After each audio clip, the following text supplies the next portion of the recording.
بسم اللہ الرحمن الرحیم۔ ہمارے چینل میں خوش آمدید۔ رات کے 2 بج رہے تھے۔ میں شادی ہال کے دروازے پر کھڑی تھی۔ اس کے اندر سے اٹھنے والی لذیذ کھانے کی مہک میری بھوک کو شدت سے جگا رہی تھی۔ ایک عرصہ ہو گیا تھا میں نے گوشت کا ذائقہ نہیں چکھا تھا۔ پورا ہال خالی تھا، صرف اس میں سے برتن سمیٹے جا رہے تھے۔ تبھی ایک لمبا چوڑا کاٹن کا سوٹ پہنے شخص باہر آیا۔ حلیے سے ہی غریب و مسکین نظر آ رہی تھی، اسی لیے وہ میرے پاس آ کر رکا۔ مجھ سے کہنے لگا کہ کیوں کھڑی ہے یہاں، کھانا چاہیے کیا؟ میں نے یوں ہی اس بات میں سر ہلا دیا اور اسے کہنے لگی کہ سیٹھ صاحب، بڑے دن سے بھوکی ہوں، ڈھنگ کا کھانا تک نہیں کھایا، کیا مجھے یہاں سے تھوڑا سا کھانا مل سکتا ہے؟ اس نے اس بات میں سر ہلایا، پھر کہنے لگا کھانا مل سکتا ہے لیکن اس کے لیے تجھے کام کرنا پڑے گا، تو بدلے میں چاہے جتنا کھانا کھا لینا۔ پھر میں نے اس آدمی کو کہا کہ ٹھیک ہے، میں ہر کام کرنے کو تیار ہوں، لیکن مجھے بدلے میں یہ لذیذ کھانا دے دینا۔ پھر سیٹھ نے مجھے اشارہ کیا کہ اندر جا، دیکھ پورے ہال میں کس قدر گندا کچرا بھرا پڑا ہے، تو نے پورے ہال کی صفائی کرنی ہے۔ سیٹھ نے جو مجھے کام بتایا تھا وہ اس قدر مشکل بھی نہ تھا۔ میں فوراً ہی تیار ہو گئی اور میں نے صرف آدھے گھنٹے کے اندر اندر پورا ہال چمکا کر رکھ دیا۔ تھوڑی دیر کے بعد سیٹھ نے جب پورا ہال دیکھا تو وہ حیران تھا، کہنے لگا کہ تو نے تو کمال کر دیا، اتنی جلدی صفائی تو میرے یہ 4 لڑکے بھی مل کر نہیں کرتے۔ وہ دیکھو سامنے بریانی اور قورمے کی ڈش رکھی ہے، ساتھ ہی نان کا پیکٹ بھی پڑا ہے، جا کر کھا لو اور اپنے گھر والوں کے لیے بھی لے کر چلی جانا۔ اور سن، اگر تجھے ایسا کھانا روز چاہیے تو روز اس ہال کی صفائی کرنے کے لیے آنا ہوگا، بدلے میں تجھے شادیوں سے بچا ہوا لذیذ کھانا دیا کروں گا۔ میں فوراً ہی تیار ہو گئی، میری خوشی کی انتہا نہ تھی۔ اتنا ڈھیر سارا لذیذ کھانا نہ صرف میں نے پیٹ بھر کر کھایا بلکہ بچا ہوا کھانا میں اماں اور چھوٹی بہن بھائیوں کے لیے بھی لے کر جا رہی تھی۔ جیسے ہی میں وہ کھانا گھر لے کے گئی تو ہیرا، احمد اور بسمہ دوڑتے ہوئے آئے، شاید انہیں پہلے ہی کھانے کی خوشبو آ گئی تھی۔ اماں بستر پر پڑی تھیں، وہ تو بیچاری اٹھ بھی نہیں سکتی تھیں، بیماری نے انہیں کہیں کا نہیں چھوڑا تھا۔ پھر سب سے پہلے میں نے ایک تھالی میں بہن بھائیوں کو کھانا نکال کر دیا، پھر ایک پلیٹ میں اماں کے لیے کھانا نکالا اور انہیں کھلانے کے لیے ان کے کمرے میں چلی گئی۔ میرا نام ہینا ہے۔ میرا تعلق ایسے غریب گھرانے سے تھا جہاں پر 2 ٹائم کا کھانا کھانے کے لیے بھی 2 دن تک انتظار کرنا پڑتا تھا، کیونکہ اکثر ہمارے گھر میں فاقہ ہی رہتا تھا۔ ابا فروٹ کا ٹھیلا لگاتے تھے لیکن وہ بہت پہلے ہی فوت ہو چکے تھے۔ مجھ سمیت میرے 4 بہن بھائی تھے۔ اماں جب تک ٹھیک رہی ہم 4 بہن بھائیوں کو کام کر کر کے پالتی رہی۔ وہ دکان پر جا کر دکانداروں سے چھوٹی موٹی چیزیں خریدتی اور ان کو سڑک پر کھڑی ہو کر بیچ دیتی تھی۔ لیکن ایک دن اچانک ہی اماں کے اوپر فالج کا اٹیک ہوا اور وہ بستر سے جا لگی۔ میری عمر اس وقت 15 سال تھی۔ بھلے سے ہی ہم غریب گھر سے تعلق رکھتے تھے لیکن خوبصورتی ہمیں ہماری ذات کی وجہ سے ملی تھی، کیونکہ ہم ایسے خاندان میں سے تھے جن کا رنگ بہت سفید ہوا کرتا تھا، اور اتفاق سے اماں کی رنگت انتہائی سفید تھی۔ یوں خوبصورتی مجھے اماں کی وجہ سے وراثت میں ملی تھی۔ اب اماں بیمار ہوئی تو میں انہیں دیکھ کر گھبرا گئی۔ مجھ سے چھوٹے بہن بھائیوں کی عمریں تو انتہائی کم تھی، گھر چلانے کے لیے کسی کو تو کام کرنا تھا، اسی لیے میں بھی سڑک پر کھڑی ہو کر کبھی گجرے وغیرہ بیچتی تو کبھی غبارے۔ چند 100 روپے میرے ہاتھ لگتے، انہی سے گھر میں کھانا پک جایا کرتا تھا۔ میں جب باہر سڑک پر نکلتی تو لوگ بڑے غور غور سے میری شکل دیکھا کرتے تھے۔ جب یہ بات میں نے اماں کو بتائی تو اماں مجھ سے کہنے لگی کہ تو اپنے ہاتھوں اور چہرے پر کالک مل کے جایا کر، کہیں کوئی تجھے ایسا ویسا نقصان نہ پہنچا دے۔ یوں اماں کے کہنے پر میں اپنے چہرے پر ڈھیر ساری کالک مل کر پھر گھر سے نکلتی تھی۔ اس طرح میں لوگوں کی نظروں میں ایک بدصورت لڑکی بن جایا کرتی تھی۔ میں نے اسکول کی شکل بھی نہ دیکھی تھی، کیونکہ پیٹ بھر کر کھانا مل جاتا وہی بہت تھا، لیکن میرے دل میں خواہش تھی کہ کاش میں اپنے چھوٹے بہن بھائیوں کو تو اسکول میں پڑھا سکتی، لیکن اگر میں کہیں کام بھی کرتی تو اس کے لیے کسی ہنر یا تعلیم کی ضرورت ہونی تھی، لیکن میرے پاس نہ ہنر تھا نہ ہی تعلیم۔ جیسے تیسے گھر کے حالات چل رہے تھے۔ اب اس شادی ہال کے سیٹھ نے مجھے نوکری پر رکھ لیا تھا۔ اتنا بڑا اور خوبصورت ہال تھا، میں روزانہ ہی وہاں پر شادیاں ہوتے دیکھتی تھی اور حسرت سے سوچتی تھی کہ ایک نہ ایک دن تو میں بھی ایسے دلہن بنوں گی، مجھے بھی کوئی نہ کوئی بیاہنے ضرور آئے گا۔ میرا کام چونکہ شادی کے بعد ہونے والے ہال میں کچرے کی صفائی کرنا تھا، اسی لیے مجھے اکثر رات گئے کام پر جانا پڑتا تھا، لیکن میں خوش تھی کہ چلو اچھا ہے، کھانے پینے کی مصیبت تو ختم ہو گئی، اور صفائی ستھرائی کے لیے سیٹھ نے مجھے ماہانہ تنخواہ دینے کا بھی وعدہ کر رکھا تھا۔ اب جب بہن بھائیوں کے پیٹ بھرنے لگے تو میرے چہرے پر بھی رونق رہنے لگی۔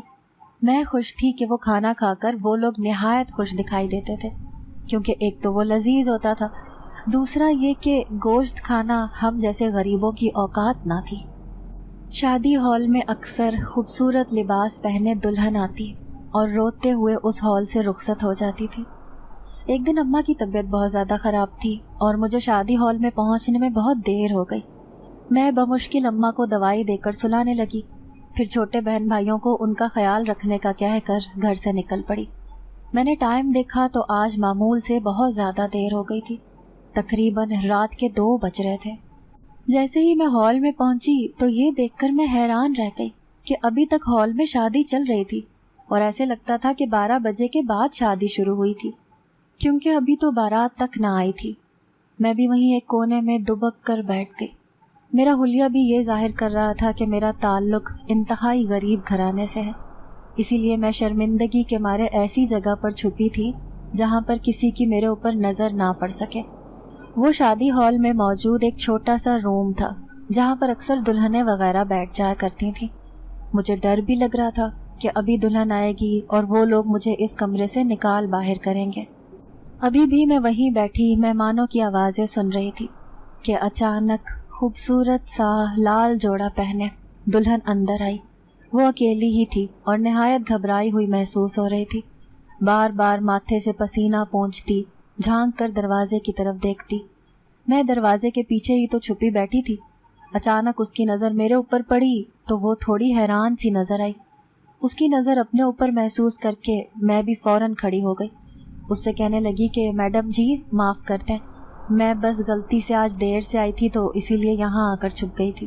میں اس شادی ہال کی ملازمہ ہوں، یہاں کی صفائی کرتی ہوں۔ وہ بڑے غور سے مجھے دیکھ رہی تھی، پھر اس نے مجھے اپنے پاس بلایا، کہنے لگی کیا نام ہے تمہارا؟ کیا تمہاری شادی ہو چکی ہے؟ تو میں اس لڑکی کو کہنے لگی کہ میڈم صاحبہ میرا نام ہینا ہے۔ بھلا میری جیسی غریب لڑکی کی شادی کیسے ہو سکتی ہے؟ میرا تعلق ایک انتہائی غریب گھرانے سے ہے، میں اپنے گھر والوں کا پیٹ بھرنے کے لیے یہاں کام کرتی ہوں۔ تبھی مجھے ایسے لگا کہ اس کی آنکھوں اور چہرے پر چمک آئی ہو۔ وہ میرے پاس آئی اور رازداری سے مجھے کہنے لگی کہ میرا نام بھی ہنا ہے، اگر تم ابھی اور اسی وقت شادی کرنا چاہو تو میں تمہاری یہ خواہش پوری کر سکتی ہوں۔ دیکھو آج میری شادی ہے اور میں یہ شادی ہرگز نہیں کرنا چاہتی، کیونکہ میں کسی اور کو پسند کرتی ہوں۔ میری شادی زبردستی کروائی جا رہی ہے۔ یہ لو، یہ انتہائی قیمتی زیورات ہیں، جلدی سے تم انہیں پہن لو اور میری شادی کا جوڑا پہن کر یہاں بیٹھ جانا۔ تم یہاں گھونگھٹ نکال کر بیٹھو گی تو کسی کو پتہ نہیں چلے گا کہ دلہن کون ہے، اور میں اس شادی ہال سے چھپ کر نکل کر چلی جاؤں گی۔ اس میڈم کی باتیں سن کر تو میں حیران تھی، بھلا وہ ایسے کیسے میں کسی کی جگہ پر دلہن بن کر بیٹھ سکتی تھی؟ اگر کوئی مجھے دیکھ لیتا تو شاید جان سے مار دیتا۔ میں نے اسے انکار کرنا چاہا، لیکن اب وہ میرے ساتھ زبردستی پر اتر آئی تھی۔ اس نے زبردستی مجھے گہنوں سے سجایا، دلہن کا لباس میرے جسم پر پہنا دیا۔ اس لڑکی نے میرے میلے کپڑے خود پہن لیے۔ اب میں گھونگھٹ نکالے یوں دلہن کے لباس میں اس لڑکی کی جگہ پر بیٹھ گئی اور وہ چھپکے سے اس ہال سے نکل گئی۔ حقیقت تو یہ تھی کہ میرے دل میں بھی کہیں نہ کہیں دلہن بننے کی خواہش دبی ہوئی تھی، اور اپنی اسی دبی ہوئی خواہش کی وجہ سے آج میں اس لڑکی کی جگہ دلہن بن کر بیٹھی تھی۔ تبھی 2 عورتیں اندر آئیں، انہوں نے مجھے اٹھایا اور کہنے لگیں کہ چلو ہنا، سب تمہارا انتظار کر رہے ہیں۔ اب میں دھڑکتے دل کے ساتھ ان عورتوں کے ساتھ جا رہی تھی۔ میں ان عورتوں کو کہنا چاہتی تھی کہ جس ہنا کی شادی آج ہو رہی تھی وہ اپنی جگہ مجھے دلہن بنا کر چلی گئی ہے، لیکن میرے منہ سے ایک لفظ بھی نہ نکلا اور میں چپ چاپ ان کے ساتھ چلی گئی۔ مولانا صاحب نکاح پڑھا رہے تھے اور میں دبکی بیٹھی تھی۔ تھوڑی دیر بعد جب مجھ سے پوچھا گیا تو میں نے ہاں کر دی۔ یوں میں ایک انجان شخص کے ساتھ شادی کے بندھن میں بندھ چکی تھی۔ میرا بڑا سا گھونگھٹ نکلا ہوا تھا۔ تبھی کسی عورت نے آ کر میرے کان کے پاس سرگوشی کی کہ چلو کھڑی ہو جاؤ، رخصتی کا ٹائم ہو گیا ہے۔ اب میں اپنے انجان دلہا کے ساتھ رخصت ہو رہی تھی، لیکن اچانک میرے ذہن میں یہ خیال آیا کہ اماں اور چھوٹے بہن بھائیوں کا کیا ہوگا؟ اگر میں اس دلہے کے ساتھ رخصت ہو گئی تو کبھی بھی اپنے گھر واپس نہیں جا سکوں گی، اور جب ان کے اوپر یہ حقیقت کھلے گی کہ ان کی دلہن بدل چکی ہے تو نہ جانے یہ میرے ساتھ کیا سلوک کریں گے۔ یہی سوچ کر میں گھبرا گئی اور میں نے اپنے چہرے سے گھونگھٹ الٹ دیا، لیکن وہ بجائے حیران ہوتے میں ان سب کو دیکھ کر گہرے سناٹے میں چلی گئی، کیونکہ اس شادی ہال میں موجود انسان نہیں بلکہ کوئی اور ہی مخلوق لگ رہی تھی۔ عجیب و غریب سے پہناوے، ہیبت ناک کالی شکلوں والے انسان نہیں تھے بلکہ وہ کوئی جنات لگ رہے تھے۔ مردوں کے ہاتھوں میں بڑی بڑی تلواریں تھیں اور عورتوں کے ہاتھوں میں دیے روشن تھے۔ اب وہ مجھے دیکھ کر آپس میں چہمگوئیاں کر رہے تھے۔ پھر ایک خوفناک شکل والی عورت میرے پاس آئی، مجھ سے کہنے لگی کہ اے آدم زادی، تو یہاں کیسے؟ تو ایک بدصورت لڑکی معلوم ہوتی ہے، ہماری دلہن تو بہت خوبصورت تھی۔ میں ان کے منہ سے یہ عجیب سی بات سن کر گھبرا گئی۔ پھر میری نظر اپنے برابر کھڑے اس دلہے پر پڑی جو مجھے بڑی قہر بھری نظروں سے دیکھ رہا تھا۔ اس کی آنکھوں میں میرے لیے شدید نفرت اور غصہ تھا۔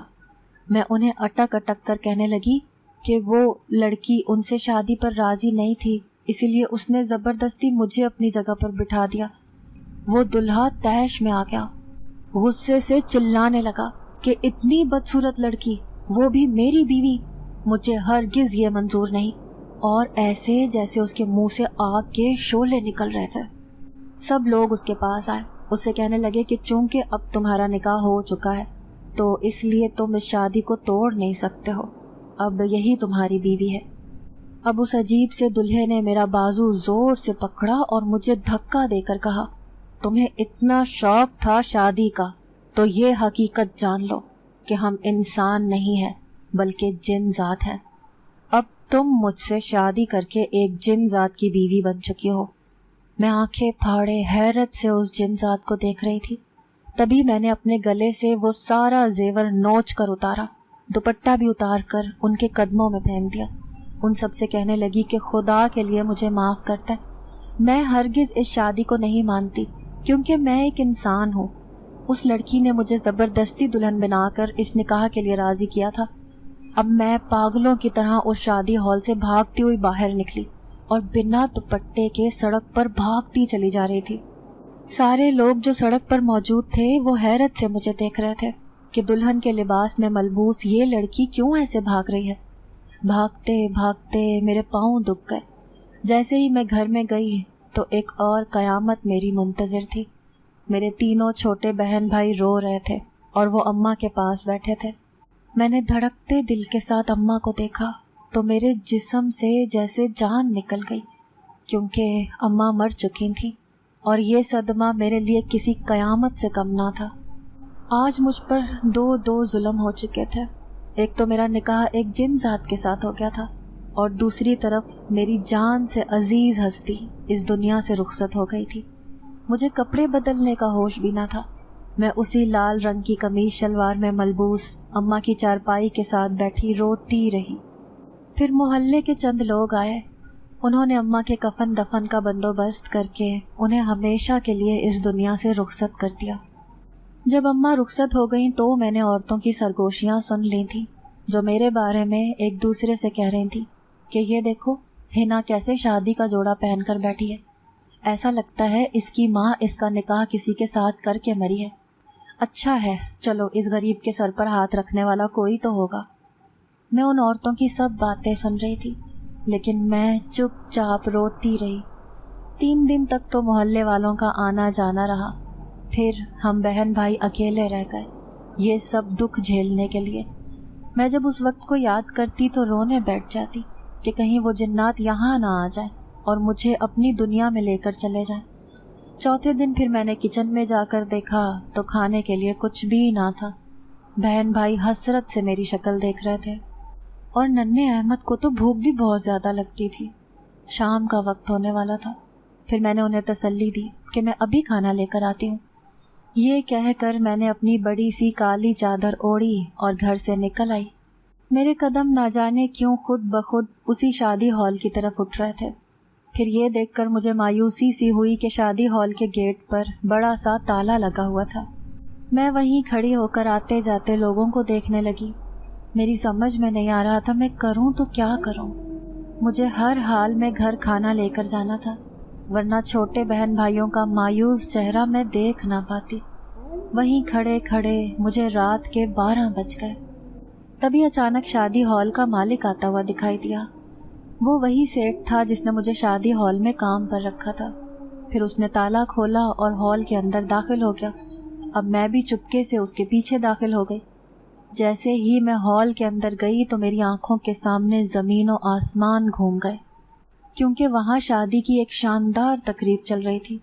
حیرت مجھے اس بات پر تھی کہ شادی کی آواز تک باہر نہ آ جا رہی تھی، اور میرے سامنے ہال کے مالک نے اس شادی ہال کا دروازہ کھولا تھا۔ پھر میں چاروں طرف گھوم پھر کر اسی سیٹ کو ڈھونڈنے لگی۔ ایک جگہ بہت ساری دیگیں رکھی تھیں، وہ سیٹ انہی کے پاس کھڑا تھا۔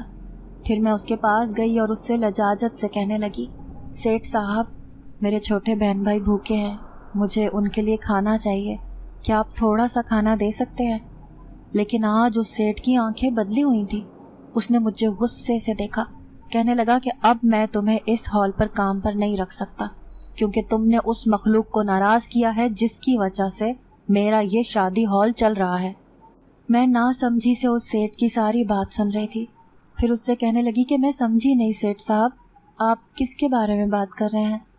پھر وہ مجھے کہنے لگا کہ شاید تم نہیں جانتی، کچھ سالوں پہلے تک میرا یہ شادی ہال اس وجہ سے بند ہو گیا تھا کہ اس شادی ہال میں ہونے والی شادی انتہائی بد نصیب ہوتی ہے، اور جو لڑکی یہاں دلہن بنتی ہے وہ یا تو مر جاتی ہے یا پھر اسے طلاق ہو جاتی ہے۔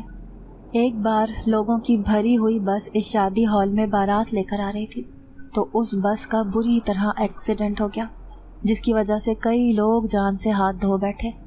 تب سے یہاں پر کوئی شادی نہ رچاتا تھا۔ لیکن ایک بار جب میں یہاں پر مایوس بیٹھا تھا، 12 بجے کے بعد ایک لمبا چوڑا آدمی میرے پاس آیا۔ مجھے کہنے لگا کہ میرا تعلق آپ لوگوں کی دنیا سے نہیں ہے، لیکن ہم بھی اپنے جن زادے اور جن زادیوں کی شادی اسی شان و شوکت کے ساتھ کرنا چاہتے ہیں جیسے کہ عام طور پر انسانوں کی ہوتی ہے، اس لیے ہمیں آپ کا ہال بہت پسند آیا ہے۔ ہم آپ کو منہ مانگی رقم دیں گے، بدلے میں آپ نے 12 بجے کے بعد ہماری شادیاں یہاں پر کروانا ہوں گی۔ مجھے کچھ تو عجیب لگ رہا تھا، لیکن جب انہوں نے ڈھیر سارے پیسے میرے ہاتھ پر رکھے تو میں نہایت خوش ہو گیا، اور یوں میرا کام چل نکلا۔ باہر سے اس شادی ہال پر تالا لگا ہوتا ہے، لیکن اندر جنات کی شادی بڑی دھوم دھام سے ہو رہی ہوتی ہے۔ تمہیں غریب سمجھ کر نوکری دی تھی، لیکن تم نے خود اپنی زندگی اپنے ہاتھوں سے تباہ کر لی۔ بھلا تمہیں اس جن زادی کی باتوں میں آ کر دلہن بننے کی کیا ضرورت تھی؟ دیکھو اب جنات مجھ سے ناراض ہو گئے، اور وہ کہیں یہاں پر شادیاں کرنا بند نہ کر دیں۔ اب تم جاؤ یہاں سے، مجھے تمہاری ضرورت نہیں ہے۔ میں ہکا بکا سی اس کی بات سن رہی تھی۔ پھر میں اس سیٹ سے کہنے لگی، میں ان جنات سے معافی مانگ لوں گی، لیکن آپ مجھے کام سے نہ نکالیں، کیونکہ یہ کام کرنا میری بہت مجبوری ہے۔ میرے چھوٹے بہن بھائی 2 دن سے بھوکے گھر پر بیٹھے ہیں، کھانے کا انتظار کر رہے ہیں۔ پھر شادی ہال کا مالک مجھ سے کہنے لگا کہ ٹھیک ہے، میں ایک شرط پر تمہیں کھانا دوں گا کہ اگر تم ان جنات سے معافی مانگ لو جن کو تم نے ناراض کیا ہے، اگر وہ لوگ مجھ سے خوش ہو جاتے ہیں تو پھر تم روزانہ کام پر آ سکتی ہو، اور یہاں سے ویسے ہی کھانا لے کر جا سکتی ہو جیسے پہلے لے کر جایا کرتی تھی۔ میں نے بدل نخواستہ حامی بھر لی، کیونکہ مجھے اس وقت کھانے کی ضرورت تھی، اور اس کے آگے مجھے کچھ نظر نہیں آ رہا تھا۔ پھر قورمہ، بریانی اور گرم گرم نان پلے میں لے کر میں خوشی خوشی گھر چلی گئی۔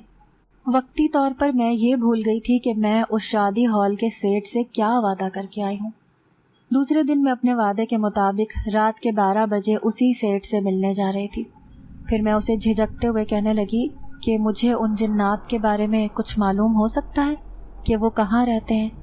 میرے پوچھنے پر وہ سیٹ کہنے لگا کہ زیادہ تو مجھے ان کے بارے میں معلوم نہیں ہے، لیکن اس علاقے کی پرانی گلی جس کے سارے مکان خالی ہیں، اکثر علاقے کے لوگوں کا کہنا ہے کہ وہ پوری گلی انہی جنات کے قبضے میں ہے۔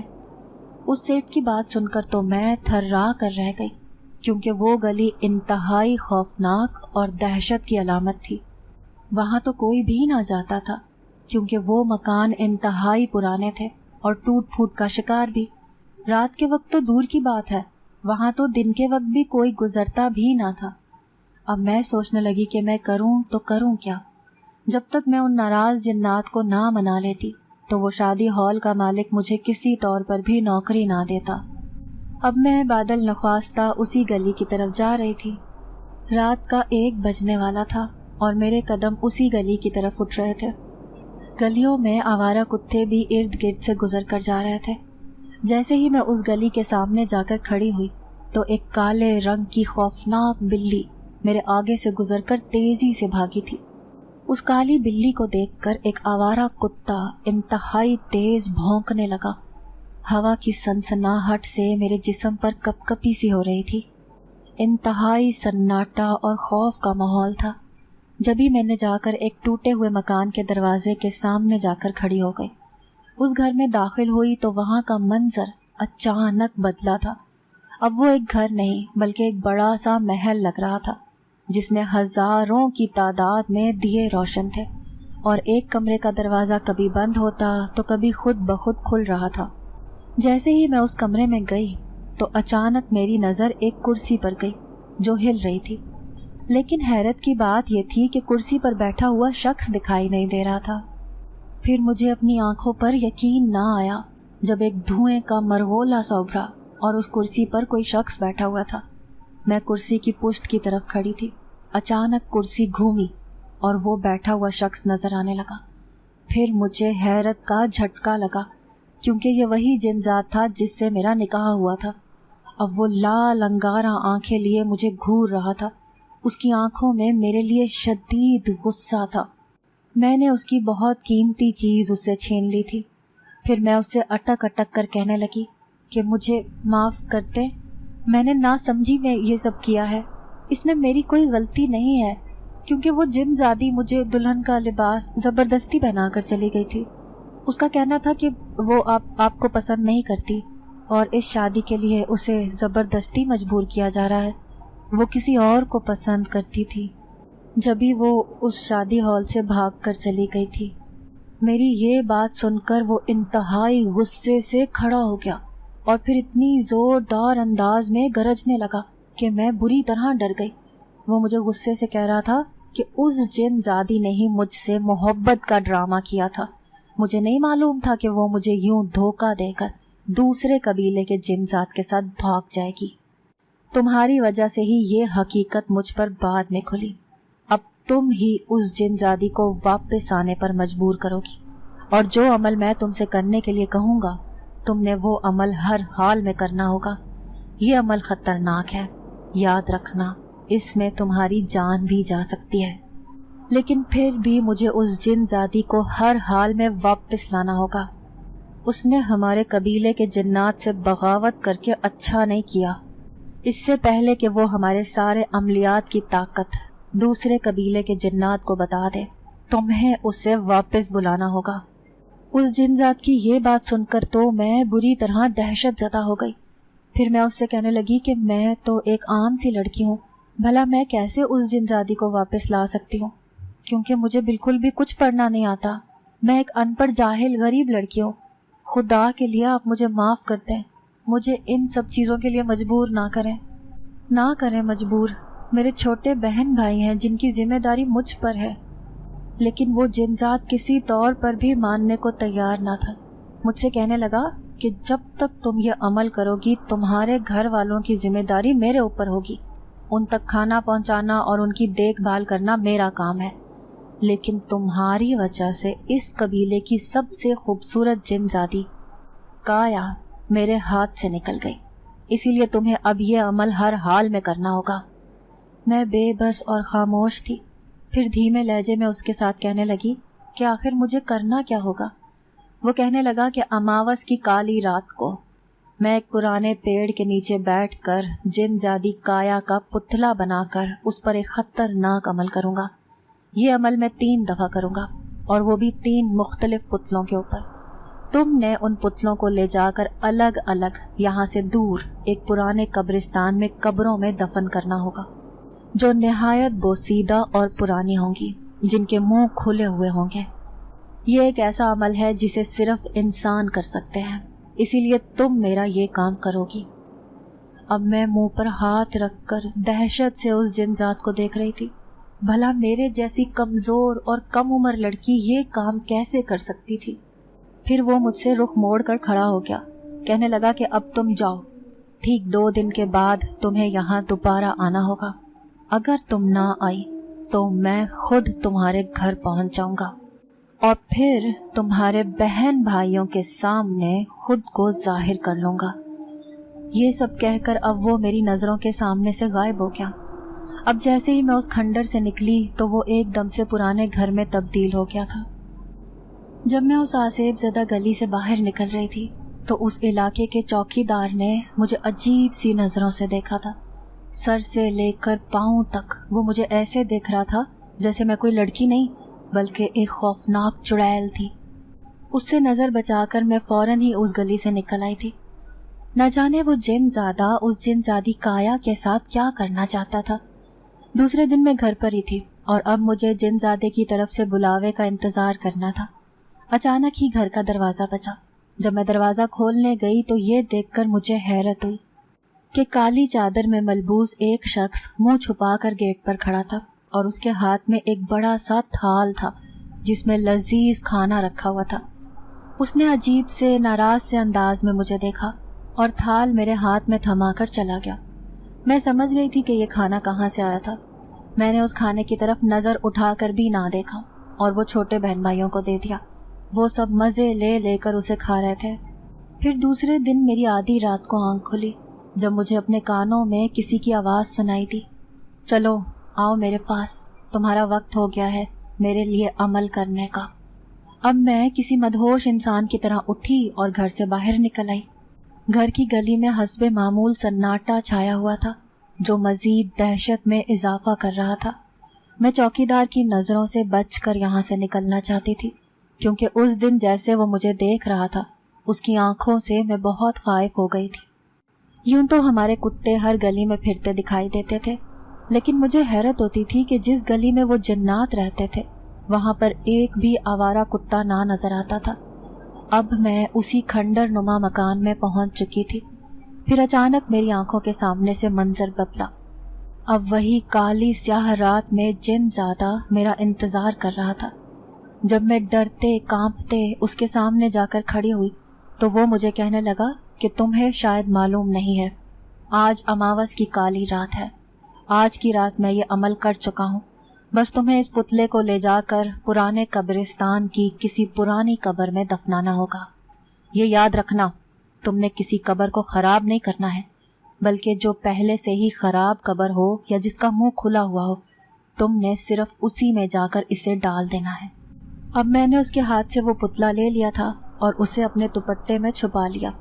مجھے آج اپنا آپ بہت برا محسوس ہو رہا تھا کیونکہ میں ہرگز یہ کام نہیں کرنا چاہتی تھی، لیکن میری بھی مجبوری تھی۔ میں نے اپنے بہن بھائیوں کو پالنا تھا۔ یہی سوچ کر اب میں دبے پاؤں سے پرانے قبرستان کی طرف جا رہی تھی۔ قبرستان کا منظر میری سوچ سے بھی زیادہ خطرناک تھا کیونکہ وہاں پر عجیب و غریب سی آوازیں آ رہی تھیں، جبکہ قبرستان کا گورکن ایک چارپائی پر بڑے مزے سے سو رہا تھا۔ میں دبے پاؤں چلتی ہوئی قبروں کا جائزہ لے رہی تھی کہ اچانک میری نظر ایک عورت پر پڑی۔ وہ نہ جانے وہاں کیا کر رہی تھی، لیکن اس کی حرکتیں بہت مشکوک لگ رہی تھیں۔ میں اس کی نظروں سے بچنے کے لیے جلدی سے ایک پیڑ کے نیچے چھپ گئی۔ جیسے ہی میں اس سے چھپنا چاہتی تھی ایسے ہی وہ چاروں طرف ایسے دیکھ رہی تھی جیسے اسے بھی کسی کا خوف تھا۔ کافی دیر تک وہ تخریب کاری کرتی رہی، پھر اچانک اٹھ کر وہاں سے بھاگ گئی۔ اب میں بھی اس پیڑ کے نیچے سے نکلی اور چاروں طرف نظر دوڑا کر دیکھنے لگی کہ مجھے کوئی ایسی جگہ مل جائے جہاں میں اس پتلے کو دفن کر سکوں۔ اچانک میری نظر وہاں پر پڑی جہاں وہ عورت بیٹھی تھی۔ مجھے وہاں ایک بڑا سا کھڈا نظر آ رہا تھا۔ نہ جانے وہ عورت وہاں کیا کر کے گئی تھی، مجھے کچھ سمجھ نہ آئی۔ پھر میں نے سوچا کہ کسی بھی قبر میں اس پتلے کو دفنانے سے بہتر ہے کہ میں کوئی کھڈا کھود کر اسے یہیں پر دفنا دیتی ہوں